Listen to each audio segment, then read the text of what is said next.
Known as a favorite in the island for scuba diving and snorkeling, with shipwrecks that attract an abundance of marine life, the Carlisle Bay Marine Park is extremely rich in marine biodiversity.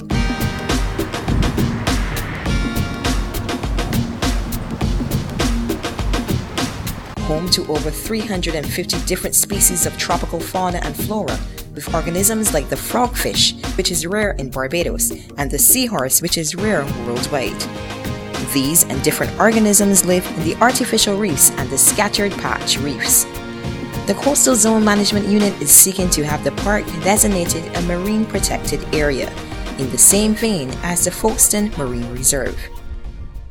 A marine protected area is any marine location or coastal location that has been identified as a site of special scientific interest, a major need for a conservation zone, a need to protect or preserve the habitat within the area because of its uniqueness. And the specificity of it can be defined according to IUCN guidelines, depending upon how significant the actual area is going to be. So you can have reserves, conservation areas, replenishment zones. You can have management areas where you can have multi-use activities taking place. You can also have the general protected area, which is exclusionary to everything, right? Or the park, where you can have semi-active recreation activity taking place for enjoying the aesthetics of reefs or wrecks or whatever it is. The first thing that would be required is that the Coastal Zone Management Unit would have to go out and determine the significance of the site and the need for having preservation or protection to be established, the aerial extent of the area that needs to also be protected. So it's not just one space, but it could be a complete ecosystem or a series of ecosystems.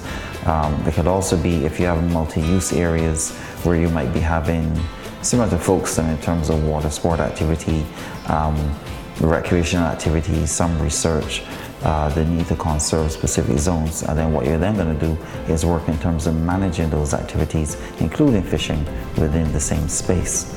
Once we have done that, we go out and we would have identified the area that we want to protect. We then have to present all the information to the Ministry of Environment and the Minister, who then has to determine if in their opinion it is worthy of the designation. And we then have to do the interministerial consultations, consultations also with the private sector, mainly those entities that are using the marine space. And then we then have to look to establish the park through designation and the development of what we will call an order or a legal instrument. And then after that, once it's designated, you're then looking at how it's going to be managed. Sometimes the two of them can go simultaneously, and what would then happen is that if you have the sufficient staffing, you can actually look to establish the management protocols that go along with it at the same time as the designation. The Coastal Zone Management Unit is working assiduously to protect the coral and the marine life on the island. As it stands right now, there's only one official protected marine space, and that is the Folkestone Marine Reserve. There's an informal park, which is the Carlisle Bay Marine Park, which is currently being worked on for designation, right? But as we are now in International Year of the Reef 2018, which is the third time that this event has been done globally, right, as approved by the United Nations and ICRI, which is the International Coral Reef Initiative. The idea that we have within the Coastal Zone Management Unit is that we are trying to actually look to formally expand the boundaries of Folkestone, right, which have to be done through consultation, and also expand the boundaries of the Carlisle Bay, of the proposed Carlisle Bay marine space, right? The long and short of it is that we have to look to try to protect some of the coastline for further use, and especially because over the years we've seen that there's been an increase in the multi-use aspect as to what's going on, and in some areas it's leading to user conflict, right? The designation of these, what we're calling marine management areas, one will be on the west coast and one will be on the south coast, does not mean that we're going to be banning fishing. Okay, so let me get that clear. Fishing is a natural and traditional activity that goes on along our shoreline, and therefore the aspects of fishing have to continue. Certain types of fishing may be prohibited, okay, because we have seen some creeping in of certain types of fishing activity which are posing a problem. People are actually setting nets across reefs, right, which technically is an illegal activity. Okay, so using set nets on reefs is something that is not allowed even under the Fisheries Act, right? We've also found that some people are placing pots within the marine park area, which is also illegal. Okay, and some people are actually going in and fishing with lines and rods and doing other activities within the two marine park spaces, definitely Folkestone and Carlisle Bay. The arrangement with Folkestone, as I understand it, is that bait fishing is allowed. So you can go and catch sprats and jacks to some extent to be used for bait fishing. But the idea of coming in with a seine net and taking out whole schools of fish within the marine protected area is something that is not tolerated, right? We've also seen in recent times that some people are actually trawling, which is actually trying to drag the same nets over the reef, which is causing extensive damage, okay? Those sort of activities aren't really allowed in marine protected areas and over reef areas in general, okay?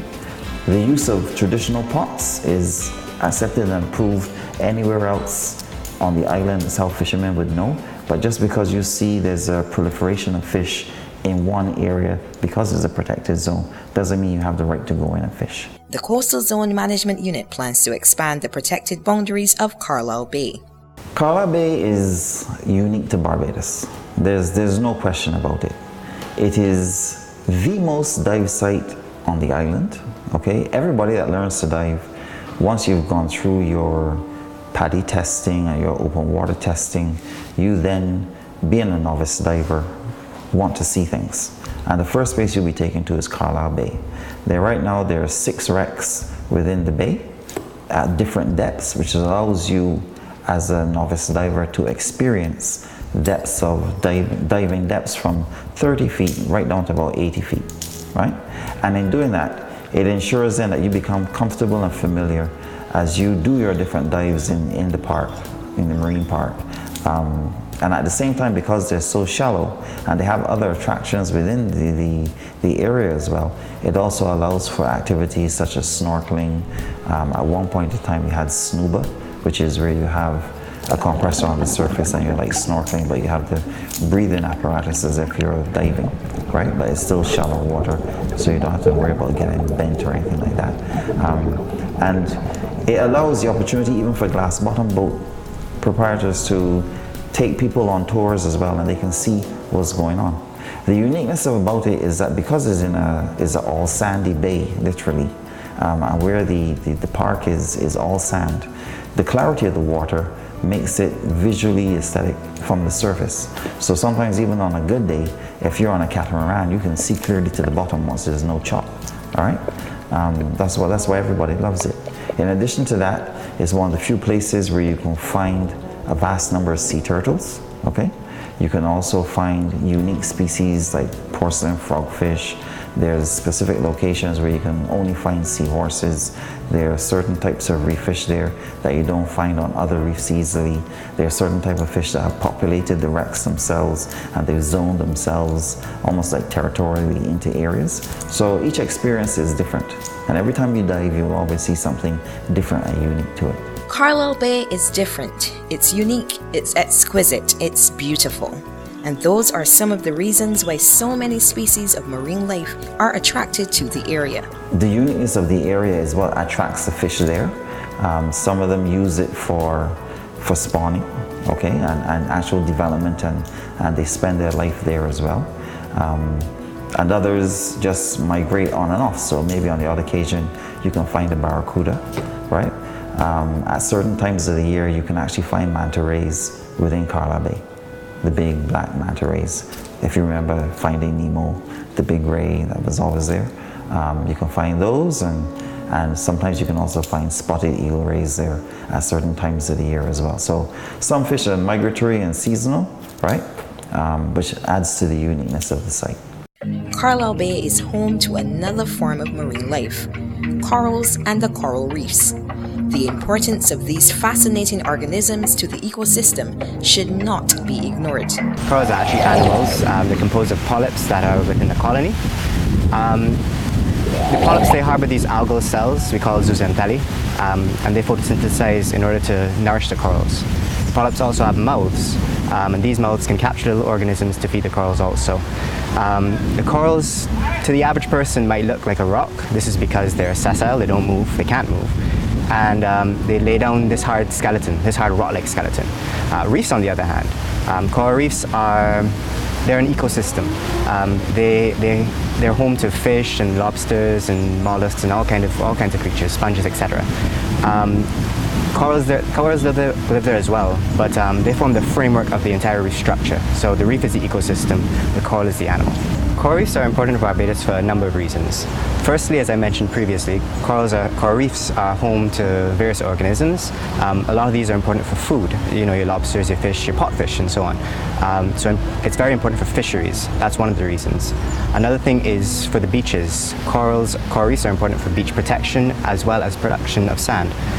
So the sand that we see on beaches, the white sand, this is derived from reef-dwelling species. The shells and the skeletons of various reef creatures, they're broken down mechanically over time, and this becomes sand. Additionally, reefs, they form a wave break. They minimize the amount of energy that comes onto shore, and thereby lessening erosion on the beaches. Another reason the Coastal Zone Management Unit is seeking to further protect Carlisle Bay and other areas is because of the threats to our local corals and coral reefs. Corals are under threat.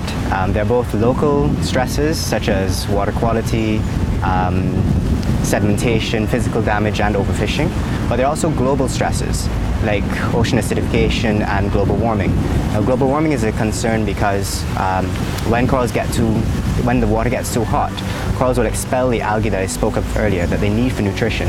And the corals may recover from this, but they may also die. Ocean acidification is a problem because it affects the ability of the corals to put down that hard skeleton I was talking about. So what we have to do is that we have to manage the local stresses, your water pollution and so on, so to give corals a chance to adapt to those global stresses.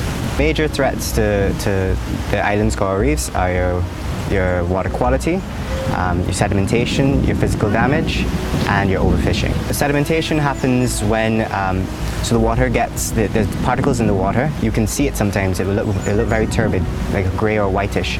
And what happens is the particles in the water can settle onto the corals, and this will impair the corals' ability to photosynthesize and also capture organisms with their mouths. So the corals will struggle to feed themselves. Groundwater also impacts coral reefs. So when the rain falls, it percolates into the ground, and while in the ground, it gets various pollutants entrained in it, and it can come up onto the reefs from under the ground as well.